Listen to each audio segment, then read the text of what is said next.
మహాకుంభమేళాలో మరోసారి భారీ అగ్ని ప్రమాదం.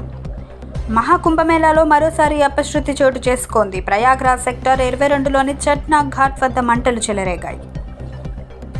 విమాన ప్రమాదంలో 18కి చేరిన మృతుల సంఖ్య. అమెరికాలోని వాషింగ్టన్లో జరిగిన విమాన ప్రమాదంలో మృతుల సంఖ్య పెరుగుతోంది. ఈ ప్రమాదంలో ఇప్పటి వరకు 18 మంది మృతి చెందినట్టు అధికారులు వెల్లడించారు. రీగన్ నేషనల్ ఎయిర్పోర్ట్లో ల్యాండింగ్ అవుతుండగా పిఎస్ఏ ఎయిర్లైన్స్కు చెందిన ప్రయాణికుల విమానం, సైనిక హెలికాప్టర్ పరస్పరం ఢీకొన్నాయి. దీంతో ఆ రెండు పక్కనే ఉన్న పోటోమాక్ నదిలో కూలిపోయాయి. ప్రమాద సమయంలో విమానంలో 64 మంది ప్రయాణికులు ఉన్నట్లు సమాచారం. ఉపాధి పనుల్లో ప్రమాదం, తల్లి కూతురు మృతి. సిద్దిపేట జిల్లా హుస్నాబాద్ మండలం గోవర్ధనగిరి గ్రామంలో ఘటన నెలకొంది.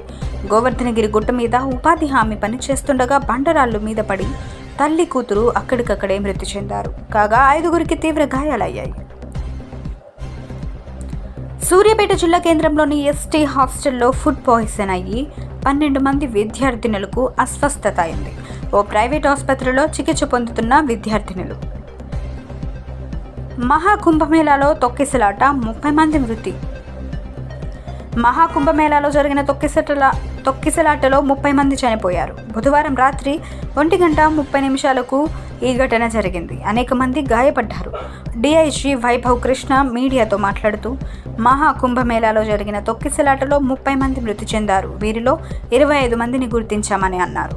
అంతకుముందు ఘటనలో 12 మందికి పైగా మృతి చెందారని, తొక్కిసలాట ప్రదేశంలో మృతదేహాలను చూశానని, పేరు వెల్లడించడానికి ఇష్టపడనని హెల్త్ వర్కర్ ఒకరు బీబీసీ ప్రతినిధి వికాస్ పాండేతో చెప్పారు. పలువురు భక్తులకు తీవ్ర గాయాలయ్యాయి. వెంటనే స్పందించిన సిబ్బంది వారిని అంబులెన్స్లో సమీప ఆసుపత్రులకు తరలించారు.